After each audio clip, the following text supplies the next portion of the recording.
Hi everybody, I'm Bethany and this is Make Joy. Today I'm going to talk about all of my hopes and dreams for 2019.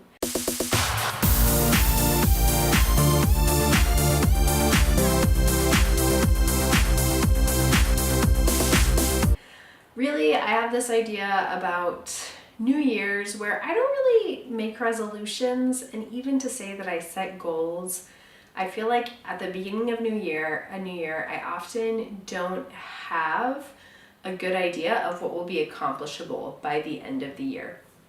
And so instead of trying to set really strong goals for myself, I tend to just make a list of new things I want to try. So last year I was trying to do my knee PT exercises regularly so my knee could be healthy and drink more water and stuff like that. So this year I have 5 things that I'm trying to engage with and to make a bigger part of my life, and today I'm going to tell you about them. The first thing is just an overarching thing that covers the whole year. And so I haven't done this a lot, but last year as I was coming into 2018, I realized that I was really lacking compassion in my life for myself and for the people around me. And so I was just reading a Brené Brown book where she encourages people to have compassion and courage and connection, and I realized I need more compassion in my life. So I made the word compassion my focus word for last year. Coming into this year, I realized that a lot of the connections in my life have kind of broken down of late. I moved a bunch of different times over the last 2 years, and so just over the course of that, it kind of becomes hard to know who do you stay in touch with and who do you hang out with.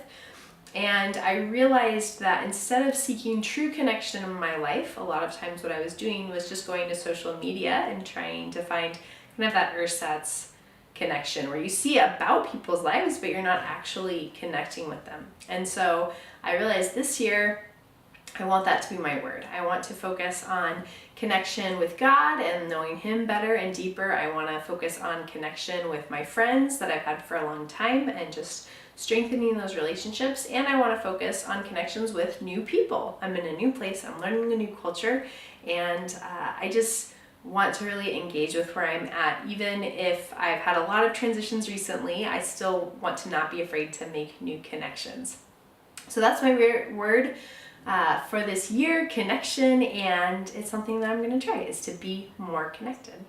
So the second thing I talked about in the video I put up last week about reading books, and that was another thing last year. I just decided to try keeping track of the books that I read and see if it would affect how many books I did read. And so for this year, my goal is just to read one more book than I did last year. And maybe that doesn't seem like enough of a goal, but I just want to see if I can try every year, if I just add 1 or 2 books to the amount of books that I'm reading, then that means, in a few years, it will be a lot more. But I think gradually adding the extra books over time is maybe a better idea than saying, oh, well, I'm going to read 50 books this year, and then if I fail, it will be really frustrating. But if instead, as the years go by, I'm just practicing carving out a little bit more time in my schedule and reminding myself to read when I have free time, then as the years go on, it will become a stronger and stronger habit in my life. The next thing I'm going to try this year is keeping a bullet journal. If you don't know what a bullet journal is, it's just like a cool artsy journal where it can be a planner, it can be a tracker, you can actually journal in it. It's very flexible. I journal very consistently, and so I'm still gonna have a separate discrete journal where I write down my thoughts and feelings and things like that. But I also wanted to try bullet journaling, kind of using it as a planner, as to-do lists, as ways to track what's going on in my life.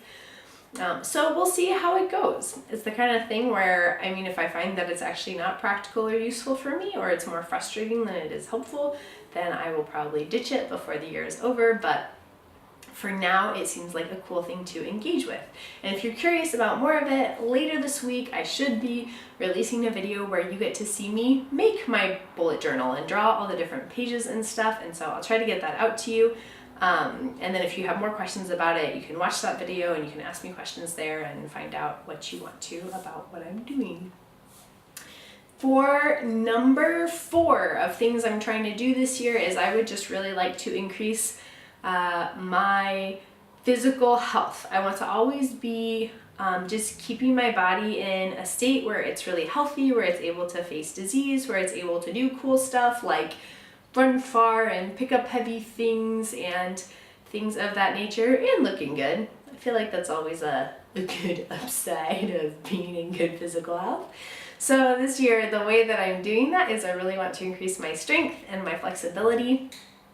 So I'm trying to do more weightlifting routines in my time at the gym, and I have also been engaging in more regular yoga in the mornings when I get up, because I find it's a nice way to kind of get my body and my mind going for the day, and it also increases both my strength and my flexibility and my ability to focus. So I find it's like mentally a helpful practice.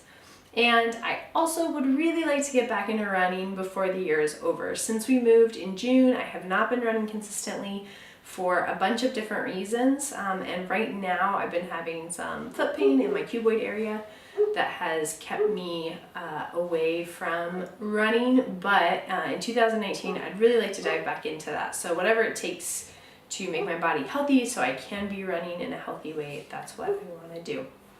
And then the last thing I want to do this year is I want to make more stuff. And not just make more stuff, I want to share more of the stuff that I make.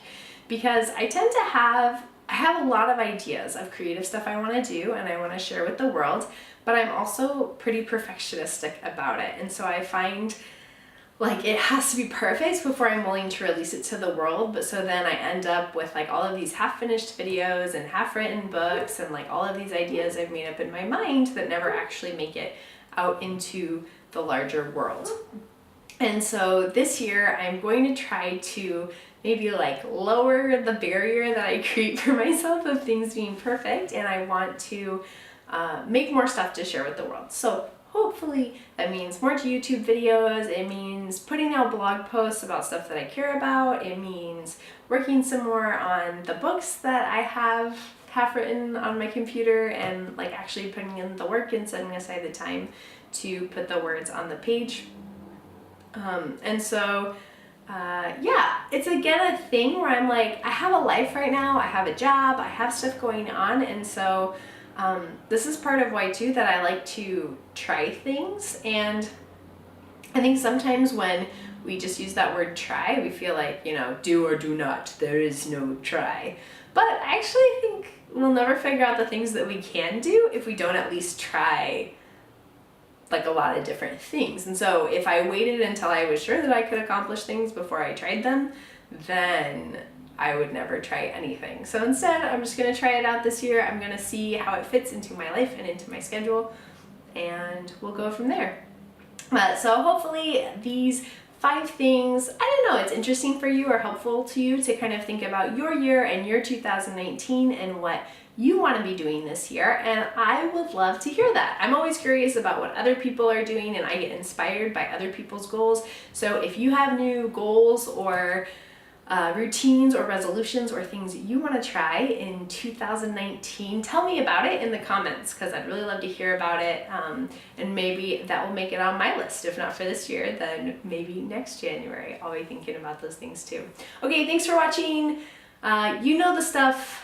If you can like, if you can subscribe, if you can share. It's always helpful. And also kind of circling back, the more feedback I see on stuff, the more I'm always reminded like, oh, I should keep making this stuff. People like are enjoying it and it's adding something to their lives. So if this adds something to your life, then hit the like button and let me know about it. And I'll see you again soon. Bye.